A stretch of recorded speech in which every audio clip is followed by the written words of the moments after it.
Hi weavers, welcome to our channel. ఈరోజు మనతో పాటు యూసుఫ్ కూడా ఎస్బీఐ బ్రాంచ్ నుంచి బ్రాంచ్ మేనేజర్ ఎస్ నరేంద్ర గారు వచ్చారు. నమస్కారం సార్. నమస్తే అండి, థ్యాంక్ యూ.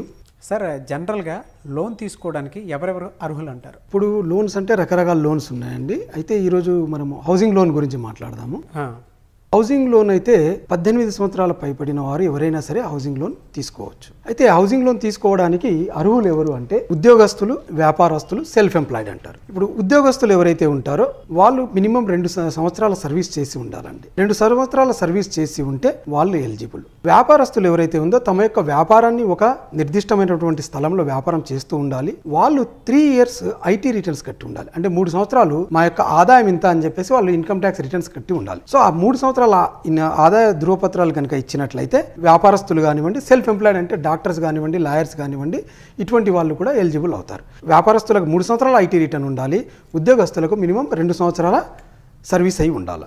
ఏమేమి డాక్యుమెంట్స్ ప్రొడ్యూస్ చేయాలా లోన్ తీసుకోవాలంటే, హౌసింగ్ లోన్ తీసుకోవాలంటే? ఉద్యోగస్తులైతే తమ యొక్క 3 నెలల salary slips, recent salary slips తీసుకోవాలి. ఓకే, తర్వాత వాళ్ళ యొక్క శాలరీ అకౌంట్ స్టేట్మెంట్ 6 నెలలది శాలరీ అకౌంట్ స్టేట్మెంట్ తీసుకోవాలా ఏమండి. తర్వాత ఫామ్ 16 అంటారు. అంటే వాళ్ళ ఆదాయం ఎంత ఉంది అని చెప్పేసి వాళ్ళ ఆర్గనైజేషన్ ఇస్తుంది. 2 సంవత్సరాల ఫామ్ 16 ఇవ్వాలి. 3 నెలల పే స్లిప్, 6 నెలల బ్యాంక్ స్టేట్మెంట్, 2 సంవత్సరాల ఫామ్ 16 ఇవ్వాలి. ఆ తర్వాత వాళ్ళ కేవైసీలో వాళ్ళ Aadhaar card, PAN card, employee ID card ఇవి ప్రొడ్యూస్ చేయాలి. ఇది వ్యక్తికి సంబంధించినటువంటి డాక్యుమెంట్స్. తర్వాత ఏదైతే ప్రాపర్టీ కొంటున్నారో, ఎవరి దగ్గర కొంటున్నారో వాళ్ళతో అగ్రిమెంట్ ఆఫ్ సేల్ అని ఒకటి ఎంటర్ అవుతారు వీళ్ళు.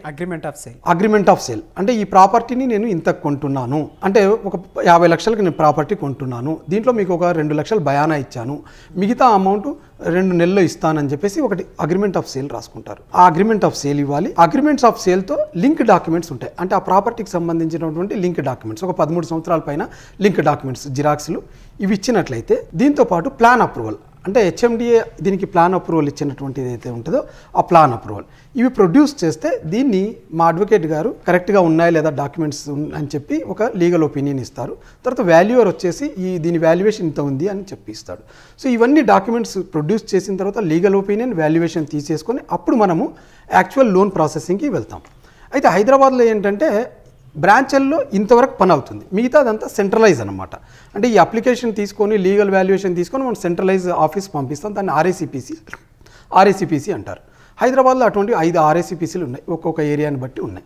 ఆర్ఏసీపీసీకి వెళ్ళిన తర్వాత వాళ్ళు ఆ డాక్యుమెంట్స్ అన్ని చూసేసుకొని ఈయనకి ఇంత లోన్ వస్తుంది అనేది నిర్ధారించి లోన్ శాంక్షన్ చేస్తారు. అక్కడే డాక్యుమెంటేషన్ అవుతుంది. ఓకే, ఈ లోన్ ఎలిజిబిలిటీ ఎంత ఉంటుంది సార్? లోన్ ఎలిజిబిలిటీ ఎంత ఉంది మీరు అడిగిన క్వశ్చన్. ఇప్పుడు లోన్ ఎలిజిబిలిటీ అంటే దీంట్లో 2 విషయాలు ఉంటాయండి. ఒకటి ప్రాపర్టీ వాల్యూకి చూస్తారు, రెండోది వ్యక్తి యొక్క ఆదాయాన్ని చూస్తారు. ఓకే, ఫర్ సపోజ్ నా గ్రాస్ ఇన్కమ్ 40,000 అనుకోండి. దాంట్లో కటింగ్స్ ఉంటాయి, పిఎఫ్ ఉంటుంది, ఇన్కమ్ ట్యాక్స్ ఉంటుంది, వేరే ఏమైనా కటింగ్స్ ఉంటాయి.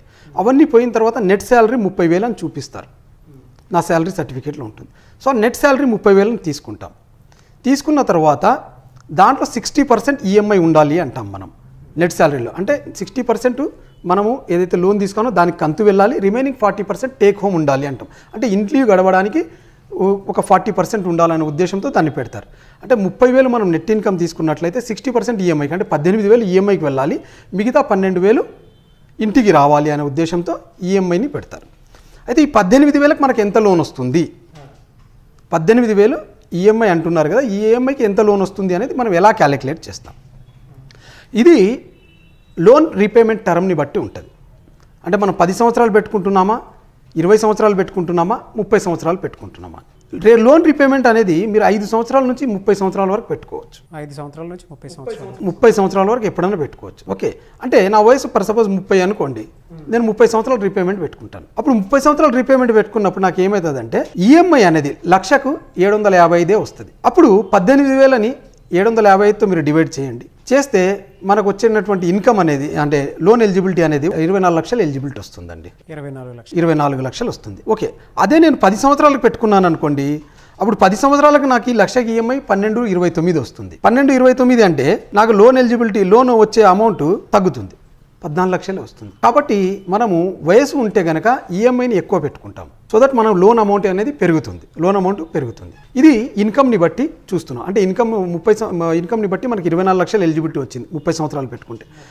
పెట్టుకుంటే అదే వాల్యూని బట్టి అంటే ఆ వాల్యూ పర్ సపోజ్ 50 లక్షలు ఉందనుకోండి, దాంట్లో 80% వస్తుంది అంటే 40 లక్షలే అయింది. ఈ 40 లక్షలు వాల్యూ ప్రకారం ఎలిజిబిలిటీ వస్తుంది, ఇన్కమ్ ప్రకారం 24 లక్షలే వస్తుంది. ఈ రెండిట్లో ఏది తక్కువ ఉంటే అదే మన లోన్ ఎలిజిబిలిటీ అండి. వాల్యూ ప్రకారం చూస్తారు, ఇన్కమ్ ప్రకారం చూస్తారు. రెండిట్లో ఏది తక్కువ ఉంటే కనుక అది మన లోన్ ఎలిజిబిలిటీ అవుతుంది. కాబట్టి టర్మ్ మనం ఫస్ట్ ఎక్కువ పెట్టుకోవాలండి. టర్మ్ ఎక్కువ పెట్టుకోవడం వల్ల మనకి లోన్ అమౌంట్ అనేది పెరుగుతుంది. ఇంకోటి తర్వాత మీకు ఇంకో ఎస్బీఐలో ఏంటంటే నేను టర్మ్ ఎక్కువ పెట్టుకున్నాను కదా, ఎక్కువ వడ్డీ పడుతుందేమో అనే ఉద్దేశం కూడా ఉంటుంది. అదే అంటే మీరు ఏ వడ్డీ రేటుని బేస్ చేసుకొని ఇస్తారు, అంటే వడ్డీ రేట్ ఎంత ఉంటుంది మీ దగ్గర? మాది వడ్డీ రేట్ అండి ఉమెన్కి అయితే 8.3%. 8.3% లోయెస్ట్ ఇన్ ద ఇండస్ట్రీ అనమాట. ఓకే, 8.3 ప్రకారం ఇస్తాం. అది 755 ఈఎంఐ ఏదైతే చెప్పానో అది 8.3 ప్రకారము. అదొక స్టేట్ బ్యాంక్లోనే. స్టేట్ బ్యాంక్లో 8.3 ఉందండి. మెన్కి అయితే ఎంత ఉంటుందండి?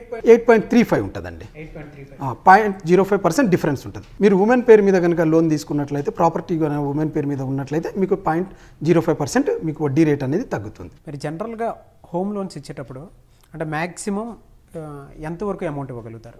అంటే ఎన్ని లక్షల వరకు అని చెప్పేసి ఏమైనా ఉంటుందా? లిమిట్ అంటూ ఏమి ఉండదు సార్.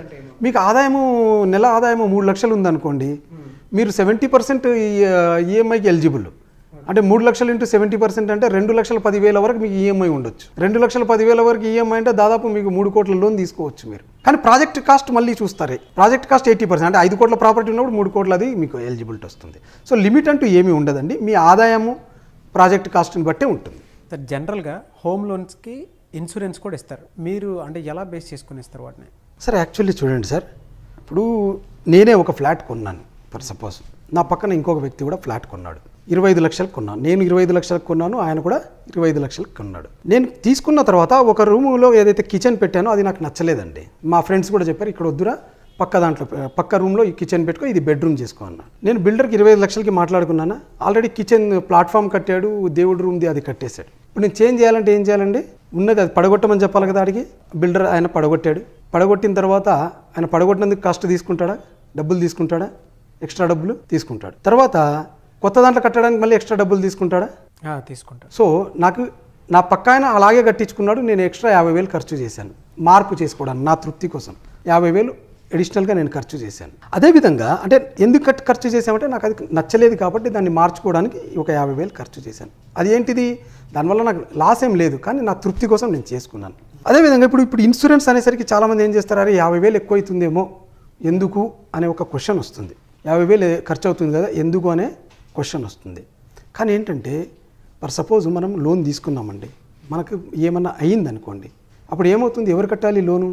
ఎవరైతే ఇల్లు ఉంటారో వాళ్ళు కట్టాలి. వాళ్ళు కట్టలేని పక్షంలో సేల్ అయిపోతుంది, ఉన్న ప్రాపర్టీ పోతుంది. కరెక్టే కదా? అయితే కొద్దిగా నామినల్ అమౌంట్ కట్టడం వల్ల, అంటే 25 లక్షలు లోన్ తీసుకున్నప్పుడు ఒక 50,000 మీరు కట్టడం వల్ల ఏమవుతుందంటే, లోన్ తీసుకున్న వ్యక్తికి ఏమైనా అయితే కనుక ఏదైతే బ్యాలెన్స్ అమౌంట్ ఉందో అది ఇన్సూరెన్స్ కంపెనీ కట్టేస్తుంది, ప్రాపర్టీ మన వాళ్ళకి మిగిలిపోతుంది. ప్రాపర్టీ అనేది మన వాళ్ళకి మిగిలిపోతుంది. అంటే మనం కొన్ని ఖర్చులు అనుకోని ఖర్చులే మనం ఆపం. ఇప్పుడు చూడండి 50,000 నేను ఎక్స్ట్రా ఖర్చు చేసిన, అది ఎక్కడ కౌంట్ కాదు, దానివల్ల నాకు లాభం లేదు కానీ తృప్తి ఉంది. కానీ ఇంకొక 50,000 నేను ఖర్చు చేస్తే ఏమవుతుంది? ఆ తృప్తి ఫ్యామిలీకి అనేది మిగులుతుంది. సరే, ఇన్సూరెన్స్ మనం ఎప్పటికీ అడిషనల్ ఖర్చుగానే ఆలోచిస్తున్నాం కానీ అదొక ప్రొటెక్షన్గా ఆలోచించట్లా. దాన్ని మీరు ఇది నా ఫ్యామిలీని కాపాడుతుంది, నేను లేని సమయంలో నా ప్రాపర్టీ అలాగే ఉంటుంది అనే ఉద్దేశంతో కనుక కట్టుకుంటే ఆ హౌస్ అనేది మనల్ని మన హౌస్ మన ప్రాపర్టీ మన పిల్లలకు ఉండిపోతుందండి. ఇప్పుడు ఎవరైనా సరే ఆస్తులు అప్పులు రెండు చూసుకుంటారు. ఆల్రెడీ అప్పులు 25 లక్షలు ఉన్నాయి, దానికి తగ్గట్టు ఆస్తులు అయితే మన దగ్గర ఉండవు. టక్కున ఏమైనా అయింది అనుకోండి, ఈ అప్పులు ఈ ఇంటిని అమ్మేస్తే మనకు మిగిలేది జీరోనే అవుతుంది. దీన్ని బ్యాలెన్స్ చేయాలంటే, ఈ ఆస్తుల్ని అప్పుల్ని బ్యాలెన్స్ చేయాలంటే మనము బ్యాలెన్స్ షీట్ తెలుసు కదా మనకి, బ్యాలెన్స్ షీట్లో ఇంటాంజిబుల్ అసెట్ అనేది ఉంటుంది. అంటే ఇంటాంజిబుల్ అసెట్ అంటే ఏంటి? దానికి ఏంటి వాల్యూ ఉండదు, డబ్బు వాల్యూ ఉండదు. డబ్బు వాల్యూ ఎక్కడ ఉండదు ఇంటాంజిబుల్ అసెట్కి, కానీ అది మన పేరుకి బట్టి ఉంటుంది. అదేవిధంగా ఇక్కడ ఈ హోమ్ లోన్తో పాటు ఒక ఇన్సూరెన్స్ అమౌంట్ పెట్టామనుకోండి లోన్కి, అది ఇంటాంజిబుల్ అసెట్ లాగా పనిచేస్తుంది. మనం వెళ్ళిపోయినప్పుడు ఇది జీరో కాకుండా ఆ జీరోని ఆ అమౌంట్ని అలాగే కాపాడుతుంది. ఇంటాంజిబుల్ అసెట్ లాగా ఆ ఇన్సూరెన్స్ ఉంటుంది. ఇది జీరో అయిపోతే అంటే మనం చనిపోయినప్పుడు ఏదైతే లోన్ కట్టాల్సిన పరిస్థితి వస్తుందో ఆ లోన్ని ఆ ఇంటాంజిబుల్ అసెట్ ఇన్సూరెన్స్ రూపంలో వచ్చి కాపాడుతుంది. అది బ్యాలెన్స్ చేస్తుంది. సార్, ఆల్రెడీ హోమ్ లోన్ తీసుకున్న వాళ్ళు టాపప్ లోన్ మళ్ళీ తీసుకోవచ్చా? అంటే టాపప్ లోన్ కింద తీసుకోవచ్చా అని? అవునండి. ఇప్పుడు ఆల్రెడీ హౌసింగ్ లోన్ ఉందనుకోండి, వాళ్ళకి ఏదైనా వ్యక్తిగత అవసరాలు వస్తాయి. ఒకవేళ వాళ్ళకి రీపేమెంట్ 1 year మంచిగా కట్టుంటే కనుక వాళ్ళు టాపప్ లోన్ అని అప్లై చేసుకోవచ్చు.